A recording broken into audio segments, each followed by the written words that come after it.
ಜೈ ಶ್ರೀ ಕೃಷ್ಣ. ನಾನು ಈ ವಿಡಿಯೋ ಮಾಡ್ತಾ ಇರೋದು ಉದ್ದೇಶ, ನಮ್ಮ ಜಾತಕದಲ್ಲಿ ಗುರುಗ್ರಹ ದೋಷ ಇದ್ದರೆ ಸಂತಾನಕ್ಕೆ ಹೇಗೆ ಅದು ತೊಂದರೆ ಕೊಡುತ್ತೆ ಅನ್ನೋಂಥ ಒಂದು ವಿಷಯದ ಬಗ್ಗೆ ಹೇಳೋಣ ಅಂತಿದ್ದೀನಿ. ಯಾಕೆಂದರೆ ಈ ಕಳೆದ 2 ತಿಂಗಳಲ್ಲಿ ಸುಮಾರು 100 ಕೇಸು ಇದೇ ಥರದ್ದು ಬಂದಿತ್ತು. ಅಂದರೆ ಮಕ್ಕಳಾಗ್ತಾ ಇರೋದು, ಆಗಿ ತೀರೋಗಿರೋಂಥವು, ಕಾಯಿಲೆ ಇರೋಂಥ ಮಕ್ಕಳು, ಡೌನ್ ಸಿಂಡ್ರೋಮ್ ಇರುವಂಥವು, ಮಾನಸಿಕ ಆರೋಗ್ಯ ಸರಿ ಇಲ್ಲದಿರೋ ಮಕ್ಕಳು, ಅಥವಾ ಮಕ್ಕಳು ಬೆಳವಣಿಗೆ ಕುಂಠಿತವಾಗಿರುವಂಥದ್ದು, ನಾನಾ ರೀತಿಯ ಸಮಸ್ಯೆಗಳಿರುವಂಥ ಮಕ್ಕಳಾಗಿರೋರು, ಮತ್ತು ಸಂತಾನವೇ ಇಲ್ಲವ ಅಂತ, ಸಂತಾನ ಭಾಗ್ಯವೇ ಇಲ್ಲದೇ ಇರುವಂಥ ಭಾಳಷ್ಟು ದಂಪತಿಗಳು ನನ್ನ ಹತ್ರ ಬಂದಿದ್ದರು.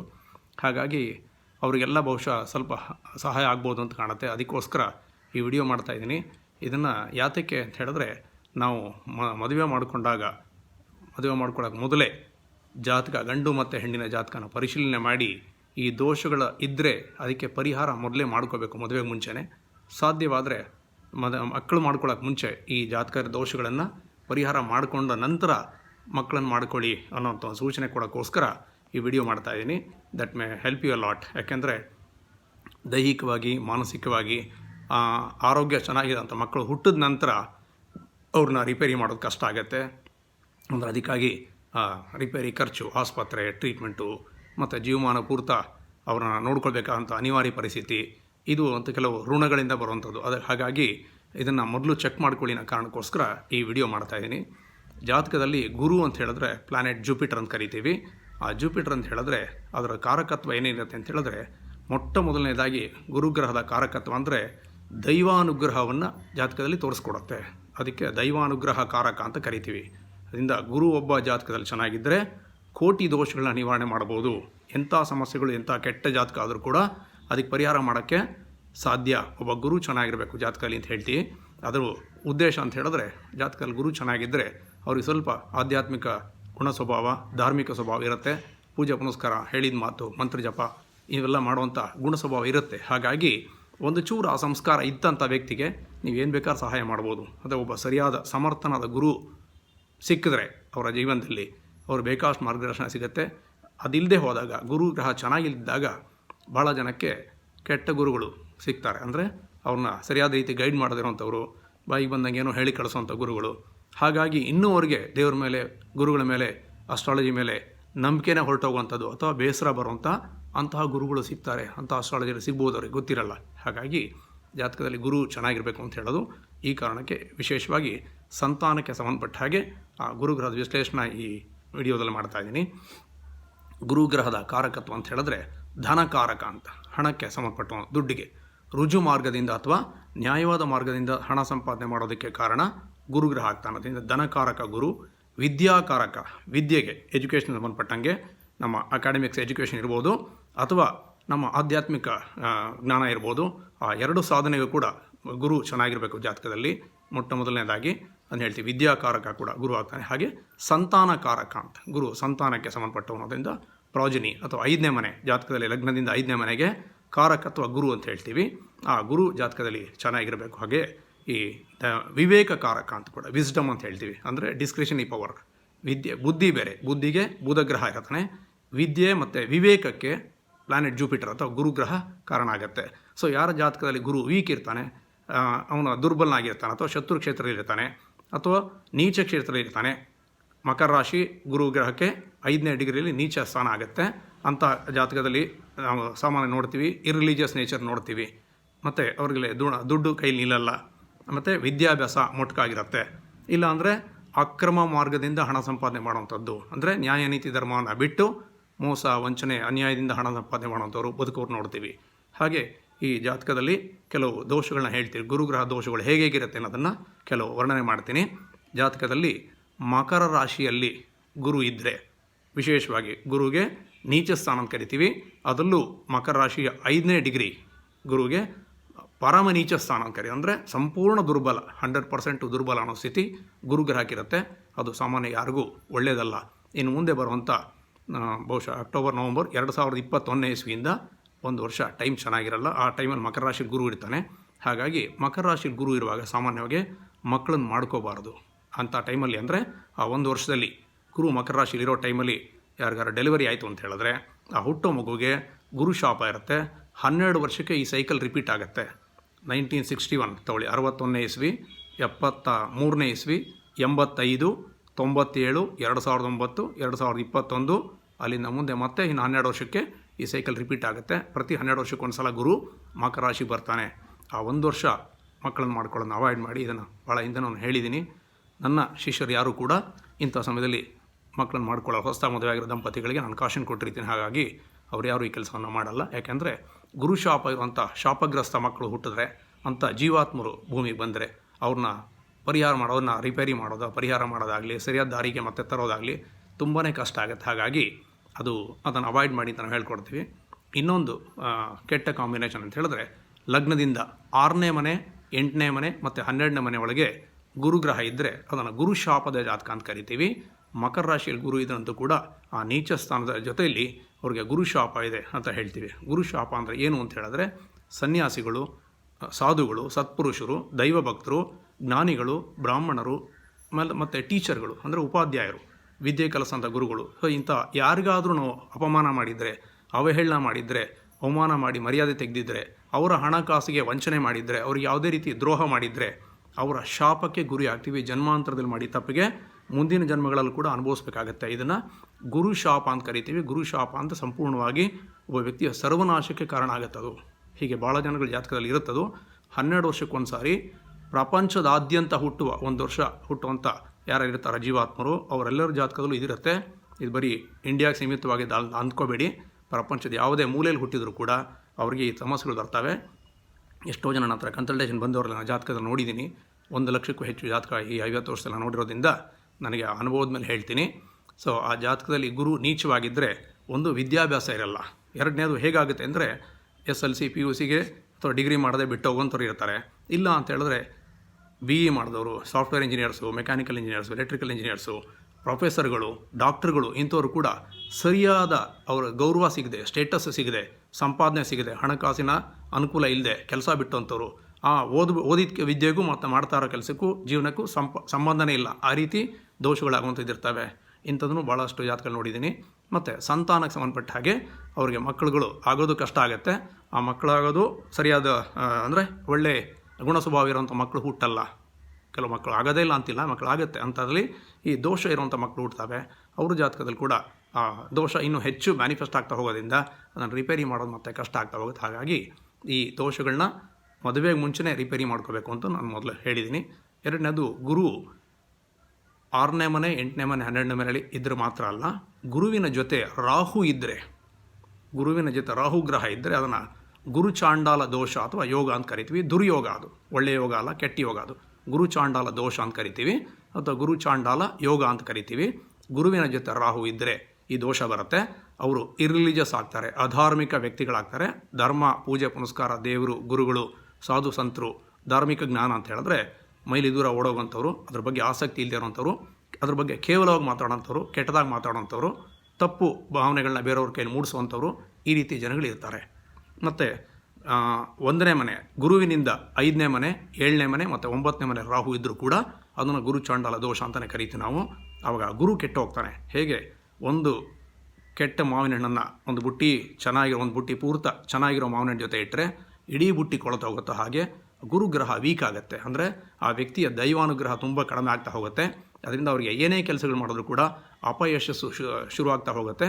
ಮತ್ತು ದೇವ್ರ ಕೆಲಸ, ಪೂಜೆ ಪುನಸ್ಕಾರ ಮಾಡೋಕ್ಕೆ ಅಂತ ಅವ್ರು ಏನಾದ್ರು ಆಸೆ ಪಟ್ಟರು ಕೂಡ 108 ವಿಘ್ನಗಳು ಬರ್ತಾವೆ ಅವರಿಗೆ. ಯಾವುದೋ ಮೈಲಿಗೆ ಸೂತ್ಕಾನೋ ಅಥವಾ ಮನಸ್ಸು ಬರದೇ ಇರೋದು, ಯಾವುದೋ ರೀತಿಯ ದೇವ್ರ ಕಾರ್ಯ ಮಾಡೋದಕ್ಕೆ ತೊಂದರೆಗಳು, ಒಂದು ತೀರ್ಥಯಾತ್ರೆ, ಒಂದು ದೇವಸ್ಥಾನಕ್ಕೆ ಹೋಗೋದು ಕೂಡ ವಿಘ್ನಗಳು ಬರ್ತಾವೆ ಅವರಿಗೆ. ಅದು ಕಷ್ಟ ಆಗುತ್ತೆ. ಅಂದರೆ ದೇವರು ಅವರಿಗೆ ಅನುಗ್ರಹ ಸಿಗದಿದ್ದ ರೀತಿಯಲ್ಲಿ ಅವರು ಪದೇ ಪದೇ ವಿಘ್ನಗಳನ್ನ ಕೊಡ್ತಾ ಹೋಗ್ತಾನೆ. ಅವರ ಕರ್ಮಗಳು ಕಳಿಯೋದು ಕೂಡ ಅಷ್ಟೇ ಕಷ್ಟ ಆಗುತ್ತೆ.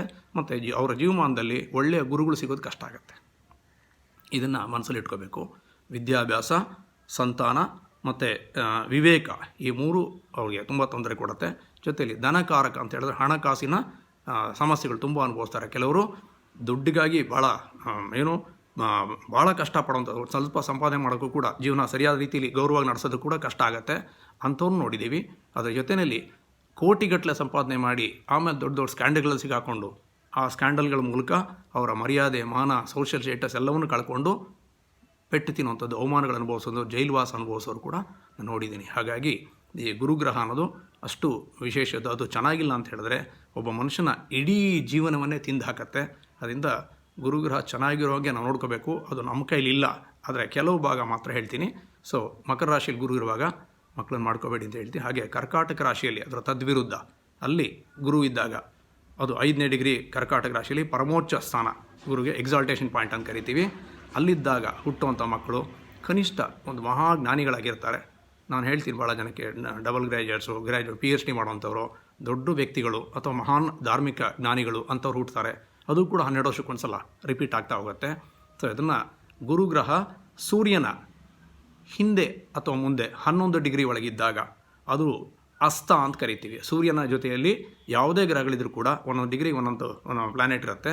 ಚಂದ್ರನಿಗೆ 12 ಡಿಗ್ರಿ, ಗುರುವಿಗೆ 11 ಡಿಗ್ರಿ, ಮರ್ಕ್ಯೂರಿಗೆ 15 ಡಿಗ್ರೀಸು, ಆಮೇಲೆ ಇವನಿಗೆ ಕುಜ ಗ್ರಹಕ್ಕೆ 17 ಡಿಗ್ರೀಸು, ಶನಿ ಗ್ರಹಕ್ಕೆ 15 ಡಿಗ್ರೀಸು, ಹೀಗೆ ಒಂದೊಂದು ವೇರಿಯೇಷನ್ ಇರುತ್ತೆ. ಶುಕ್ರ ಗ್ರಹಕ್ಕೆ 12 ಡಿಗ್ರೀಸು. ಈ ಥರದ್ದು ಸೂರ್ಯನ ಹಿಂದೆ ಅಥವಾ ಮುಂದೆ ಈ ಗ್ರಹಗಳಿದ್ದಾಗ ಅದು ಅಸ್ತ ಅಂತ ಕರಿತೀವಿ. ಅಸ್ತ ಅಂತ ಹೇಳಿದ್ರೆ ಪವರ್ಲೆಸ್ ಅಂತ. ಅದು ನೀಚ ಸ್ಥಾನ ಹೇಗಿದೆಯೋ ಅದೇ ಥರನೇ ಎಫೆಕ್ಟ್ ಕೊಡುತ್ತೆ. ಕಂಬಸ್ಟ್ ಅಂತ ಕರಿತೀವಿ ಇಂಗ್ಲೀಷಲ್ಲಿ. ಕಂಬಸ್ಟ್ ಅಂತ ಹೇಳಿದ್ರೆ ಸೂರ್ಯ ಅಂದರೆ sun is a ball of fire. So ಸೂರ್ಯ ಬೆಂಕಿಯ ಒಂದು ಗೋಳ, ಅವನ ಪಕ್ಕದಲ್ಲಿ ಏನೇ ಇಟ್ಟರು ಕೂಡ ಹೇಗೆ ಅದು ಸುಟ್ಟು ಭಸ್ಮ ಆಗುತ್ತೋ, ಅದಕ್ಕೆ ಅಸ್ತಿತ್ವ ಇರಲ್ವೋ, ಶಕ್ತಿ ಇರಲ್ವೋ, ಬಲ ಇರಲ್ವೋ, ಹಾಗೆ ಜಾತಕದಲ್ಲಿ 12 ಮನೆಗಳಲ್ಲಿ ಎಲ್ಲೇ ಸೂರ್ಯನ ಜೊತೆ ಇದ್ದರೂ ಕೂಡ ಈ ಗ್ರಹಗಳು ಅಸ್ತ ಆಗ್ತವೆ. ಹಾಗೆ ಗುರು ಕೂಡ ಸೂರ್ಯನ ಜೊತೆಯಲ್ಲಿ ಇದ್ದರೆ ಹಿಂದೆ ಮತ್ತು ಮುಂದೆ 11 ಡಿಗ್ರಿಲಿದ್ದಾಗ ಅಸ್ತ ಅಂತ ಕರಿತೀವಿ, ಅಂದರೆ ಪವರ್ಲೆಸ್ ಅಂತ ಕರಿತೀವಿ. ಆಗ ಕೂಡ ಆ ಗುರುಗ್ರಹ ಬಲಹೀನ ಆಗ್ತಾನೆ. ಅಂತಹ ದೋಷಗಳಿದ್ದಾಗ ಕೂಡಲೇ ಅದನ್ನು ಪೂಜೆ ಪುನಸ್ಕಾರವನ್ನು ಮಾಡ್ಕೋಬೇಕು. ದೇವಿ ಸರಸ್ವತಿ ಮೂಲ ಸ್ವರೂಪಿಣಿ, ಸೃಷ್ಟಿಯ ಆದಿಯಿಂದ ಇರುವಂತಹ ಮೂಲ ದೇವತೆ ಸರಸ್ವತಿ ಅವಳಾಗಲಿ, ಅಥವಾ ದತ್ತಾತ್ರೇಯ ಸ್ವಾಮಿ ತ್ರಿಮೂರ್ತಿ ಸ್ವರೂಪನಾದ ದೇವತೆಗಳ ಲೆಕ್ಕದಲ್ಲಿ ಪರಿಗಣಿಸಲ್ಪಡುವಂಥ ದತ್ತಾತ್ರೇಯ ಸ್ವಾಮಿಯನ್ನು ಇದಕ್ಕೆ ಪೂಜೆ ಪುನಸ್ಕಾರ ಮಾಡಬೇಕಾಗತ್ತೆ. ಇತ್ತೀಚಿನ ದಿನಗಳಲ್ಲಿ ರಾಘವೇಂದ್ರ ಸ್ವಾಮಿಗಳು, ಶಿರಡಿ ಬಾಬಾ, ಹಾಗೆ ಬೇರೆ ಬೇರೆ ಗುರುಗಳು ಅವ್ರನ್ನ ಪೂಜೆ ಮಾಡೋದು ಕೂಡ ಒಂದು ಪರಿಹಾರ ಆಗುತ್ತೆ. ನಾನು ರೆಕಮೆಂಡ್ ಮಾಡೋ ಸಾಮಾನ್ಯವಾಗಿ ಹೋಮ ಹವನಗಳನ್ನು ಮಾಡಿಸುವಂಥದ್ದು ಸರಸ್ವತಿಯ ಹೋಮವನ್ನು ಮಾಡಿಸ್ತೀನಿ. ತುಂಬ ಅದ್ಭುತವಾದ ರಿಸಲ್ಟ್ ಬರುತ್ತೆ ಅದಕ್ಕೆ. ಇದನ್ನು ಎಲ್ಲರೂ ಕೂಡ ಮಾಡ್ಬೋದು. ನಿಮ್ಮ ಮನೆಗಳಲ್ಲಿ ದೇವಿ ಸರಸ್ವತಿ ಒಂದು ಫೋಟೋ ಇಟ್ಕೊಂಡು ಅಥವಾ ದತ್ತಾತ್ರೇಯ ಸ್ವಾಮಿಯ ಫೋಟೋ ಒಂದು ಇಟ್ಕೊಂಡು ನಿತ್ಯ ಪೂಜೆ ಪುನಸ್ಕಾರ ಮಾಡಿ, ಸರಳವಾದ ಪೂಜೆ ಪುನಸ್ಕಾರ ಮಾಡಿ, ಆ ದೇವಿಗೆ ಒಂದಿಷ್ಟು ಹೂವು, ಒಂದಿಷ್ಟು ತುಳಸಿನ ಹೂವನೋ ಅವ್ರಿಗೇನು ಇಷ್ಟ ಅನ್ನೋದು ಹಾಕಿ ಒಂದು ಅಷ್ಟೋತ್ತರ ಹೇಳಿ, ಸರಸ್ವತಿ ಅಷ್ಟೋತ್ತರ ಹೇಳ್ಕೊಳ್ಳಿ. ಅಥವಾ ನೀವು ದತ್ತಾತ್ರೇಯ ಸ್ವಾಮಿ ಆರಾಧಕರಾದರೆ ದತ್ತಾತ್ರೇಯನ ಅಷ್ಟೋತ್ತರವನ್ನು ಹೇಳ್ಕೊಳ್ಳಿ.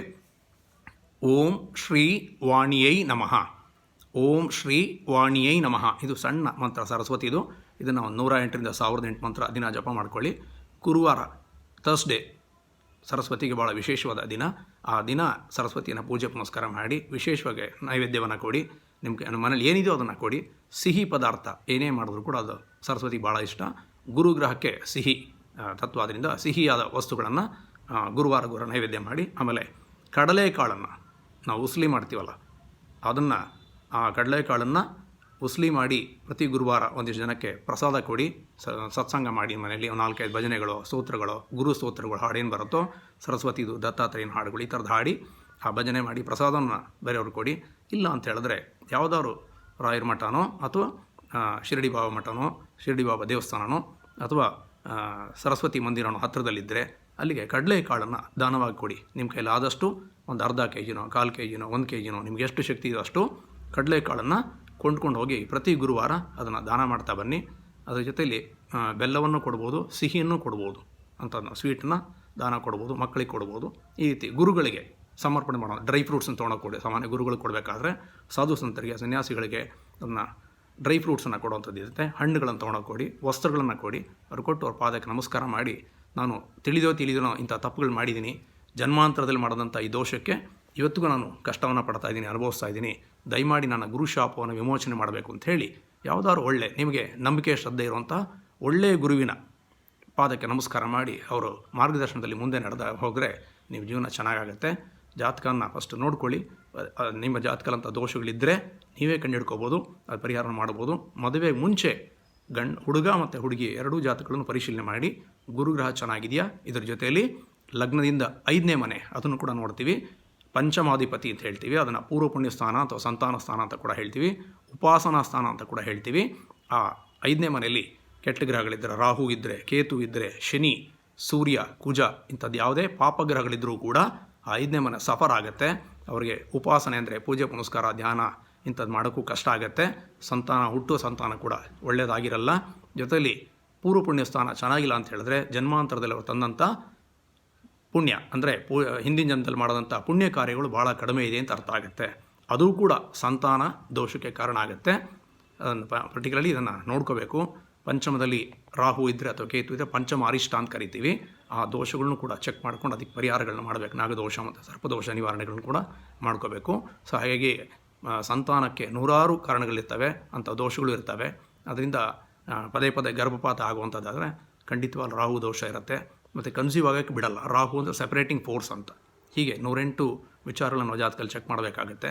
ಮದುವೆಗೆ ಮುಂಚೆ ನಾನು ಹೇಳ್ತೀನಿ, ಫಸ್ಟು ಹುಡುಗ ಅಥವಾ ಹುಡುಗಿ ಜಾತಕವನ್ನು ತೋರಿಸಿ ಕೇವಲ ಬರೀ 18 ಗುಣ, 20 ಗುಣ, 25 ಗುಣ, 36 ಗುಣ ಬರುತ್ತೆ ಅಂಥೇಳಿ ಭಾಳ ಪ್ರಶಸ್ತವಾದ ಜೋಡಿ ಮದುವೆ ಮಾಡಿ ಅಂಥೇಳಿ ತುಂಬ ಜನ ಹೇಳ್ತಾ ಇರೋದು ನಿಜವಾದ ಅಸ್ಟ್ರಾಲಜಿ ಅಲ್ವೇ ಅಲ್ಲ. ಅದು ಬಹುಶಃ ಯಾತಕ್ಕೋಸ್ಕರ ಮಾಡಿದ್ರು ನಮಗೆ ಅರ್ಥ ಆಗಲ್ಲ ಹೇಳಿದ್ರೆ. ಬಹುಶಃ ಯಾರೂ ಅಸ್ಟ್ರಾಲಜಿ ಇಲ್ಲ ಅನ್ನೋ ಕಾರಣಕ್ಕೆ ಅಂಥ ಸಣ್ಣ ಸಣ್ಣ ಊರುಗಳಲ್ಲಿ ಕೂಡ ಒಂಚೂರು ಜ್ಯೋತಿಷದ ಜ್ಞಾನ ಇರಲಿ ಅಂಥೇಳಿ ಪಂಚಾಂಗದಲ್ಲಿ ಒಂದು ಚಾರ್ಟನ್ನು ಹಾಕಿರ್ತಾರೆ. ವಧುವರ ನಕ್ಷತ್ರಗಳನ್ನು ಹಾಕಿ ಆ ಕಡೆ ಈ ಕಡೆ ಒಂದು ಹಾರಿಜಾಂಟಲ್ ವರ್ಟಿಕಲ್ ಒಂದು ಚಾರ್ಟ್ ಕೊಟ್ಟಿರ್ತಾರೆ. ಅದಕ್ಕೆ ಇಂಥ ಹುಡುಗ ನಕ್ಷತ್ರ ಹುಡುಗಿ ನಕ್ಷತ್ರ ಮ್ಯಾಚ್ ಮಾಡಿ ಎಷ್ಟು ಗುಣಗಳಂತ ಹಾಕಿರ್ತಾರೆ. ಅದನ್ನು ಭಾಳ ಜನ ನೋಡಿಕೊಂಡು ಸಾಕು ಇಷ್ಟೇ ಅಂತ ಹೇಳಿ ಮದುವೆ ಮಾಡೋಕ್ಕೆ ನಿಶ್ಚಯ ಮಾಡ್ತಾರೆ. ಹಾಗೆ ಮಾಡೋದಂಥ ಸಾವಿರಾರು ಫೇಲ್ಯೂರ್ ಆಗಿರುವಂಥ ಕೇಸ್ಗಳು ನಾನು ಹತ್ರ ಕೊಡ್ತೀನಿ ಬೇಕಾರೆ. ಇದು ಸಂಪೂರ್ಣ ಅಸ್ಟ್ರಾಲಜಿ ಅಲ್ಲ. ಅದು ಯಾತಕ್ಕೋಸ್ಕರ ಅದನ್ನು ಮಾಡ್ತಾರೋ ಜನ ಗೊತ್ತಿಲ್ಲ. ಇವತ್ತು ಕೂಡ ಭಾಳ ತಿಳಿದವರು ಸಂಸ್ಕಾರವಂತರು ಕೂಡ ಸಾಕು ನಮ್ಗೆ ಅವರವರೇ ನೋಡ್ಕೊಂಬಿಟ್ಟು ಚಾರ್ಟಲ್ಲಿ ಇಷ್ಟು ಗುಣಗಳಿದೆ, ಫಸ್ಟ್ ಕ್ಲಾಸ್ ಭರ್ಜರಿ ಸಕ್ಸಸ್ ಮಾಡಿ ಅದನ್ನು ಕೇವಲ 3 ತಿಂಗಳು 6 ತಿಂಗಳಲ್ಲೇ ಡಿವೋರ್ಸ್ ಆದಂಥವ್ರು, ಸಪ್ರೇಟ್ ಆದಂಥವ್ರು, ಹುಡುಗ ತೀರೋಗೋದು, ಹುಡುಗಿ ತೀರೋಗೋದು, ಈ ಥರದ್ದೆಲ್ಲ ದೋಷಗಳು ನೋಡ್ತೀವಿ. ಹಾಗಾಗಿ ಹಾರೋಸ್ಕೋಪ್ ಮ್ಯಾಚಿಂಗ್ ಅನ್ನೋದು ಮುಹೂರ್ತ ಅಂತ ಇಡುವಂಥದ್ದು ಇವೆರಡೂ ಕೂಡ ತುಂಬ ಮುಖ್ಯವಾದ್ದು. ಅದನ್ನು ಸರಿಯಾದ ಸುಶಿಕ್ಷಿತವಾದ ಮತ್ತು ಚೆನ್ನಾಗಿ ಆಳವಾದ ಜ್ಞಾನ ಇರುವಂಥ ಜ್ಯೋತಿಷ್ಕರಲ್ಲಿ, ಜ್ಯೋತಿಷ್ಕ ಅನ್ನೋ ಪದ ಕೂಡ ಭಾಳ ಜನ ಗೊತ್ತಿಲ್ಲ. ಜ್ಯೋತಿಷರು ಅಂತಾರೆ. ಜ್ಯೋತಿಷ್ಯ ಅಲ್ಲ ಕನ್ನಡದಲ್ಲಿ ಅದನ್ನು ಹೇಳಬೇಕಾದ್ರೆ ಜ್ಯೋತಿಷ್ಕ ಅಂತ ಹೇಳಬೇಕು. ಇಂಗ್ಲೀಷಲ್ಲಿ ಅಸ್ಟ್ರಾಲಜರನ್ನು ಕರೀತಾರೆ. ಅಂತಹ ಒಳ್ಳೆಯ ಜ್ಯೋತಿಷ್ಕರನ್ನು ಭೇಟಿ ಮಾಡಿ ಮದುವೆಗೆ ಮುಂಚೆ ಇದನ್ನು ದೋಷಗಳನ್ನ ಪರಿಹಾರ ಮಾಡ್ಕೊಳ್ಳಿ. ಹುಡುಗ ಹುಡುಗಿ ಎರಡೂ ಜಾತಕಗಳಿರುವಂಥ ವಿಶೇಷವಾಗಿ ಗುರುಗ್ರಹ ಮತ್ತು ಪಂಚಮ ಸ್ಥಾನ ಇದನ್ನು ದೋಷಗಳನ್ನ ನಿವಾರಣೆ ಮಾಡಿಕೊಂಡು ಆನಂತರ ಮದುವೆ ಮಾಡ್ಕೊಳ್ಳಿ. ಎರಡನೇದು, ಹುಟ್ಟುವ ಮಕ್ಕಳಿಗೆ ಅದನ್ನು ಮೊದಲೇ ಕಾಶನ್ ತೊಗೋಬೇಕು. ನಮ್ಮ ತಂದೆ ತಾಯಿಯ ಜಾತಕದಲ್ಲಿರುವಂಥ ದೋಷಗಳು ಮಕ್ಕಳ ಜಾತಕಕ್ಕೂ ಟ್ರಾನ್ಸ್ಫರ್ ಆಗಬಾರ್ದು, ಅವ್ರ ಜಾತಕಲ್ಲೂ ಮತ್ತೆ ಕಂಟಿನ್ಯೂ ಆಗಬಾರ್ದು ಅನ್ನೋಂಥ ಉದ್ದೇಶ ಇದ್ದಾಗ ತಮ್ಮ ಜಾತಕಗಳ ದೋಷಗಳನ್ನು ಸಂಪೂರ್ಣ ಪರಿಹಾರ ಮಾಡಿಕೊಂಡು ಆನಂತರ ಮಕ್ಕಳನ್ನ ಮಾಡ್ಕೊಳ್ಳಿ. ಇದು I think this A word of caution ನಾನು ಹೇಳ್ತಾ ಇರೋದು. ಈ ಥರ ಇದು ಮಾಡ್ಕೊಳ್ಳಿಲ್ಲ ಅಂತ ಹೇಳಿದ್ರೆ ಆರೋಗ್ಯ ಸಮಸ್ಯೆ ಇರುವಂಥ ಮಕ್ಕಳು, ಬೇರೆ ಬೇರೆ ಥರದ ದೋಷಗಳಿರುವಂಥ ಮಕ್ಕಳು ಹುಟ್ಟಿದಾಗ ಆ ಜೀವಮಾನ ಪೂರ್ತ ನರಕ ಯಾತನೆ ತಂದೆ ತಾಯಿಗಳಿಗೆ, ಆ ಮಕ್ಕಳು ಕೂಡ ಕಷ್ಟ ಆಗುತ್ತೆ.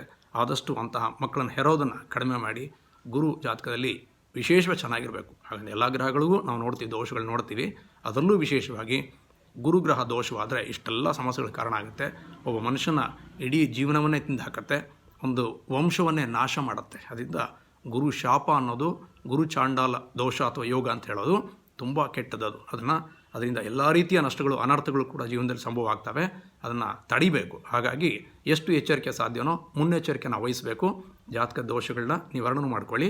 ಜೊತೆಯಲ್ಲಿ ಗುರು ಸ್ತೋತ್ರ, ಪೂಜೆ ಪುನಸ್ಕಾರ ಒಂದಿಷ್ಟು ಮಾಡುವಂಥದ್ದನ್ನು, ಸ್ಪಿರಿಚುವಲ್ ಆಗಿರುವಂಥದ್ದನ್ನು ಅಭ್ಯಾಸ ಮಾಡ್ಕೊಳ್ಳಿ. ಸೊ ನಿಮಗೂ ನಿಮ್ಮ ಕುಟುಂಬಕ್ಕೂ ಒಳ್ಳೆಯದಾಗಲಿ. ಈ ಥರ ನಿಮ್ಮ ಜಾತಕಗಳನ್ನ ಕೆಲವು ವಿಷಯಗಳನ್ನ ಮುಂದೆ ಕೂಡ ನಾನು ಹೇಳ್ತಾ ಹೋಗ್ತೀನಿ.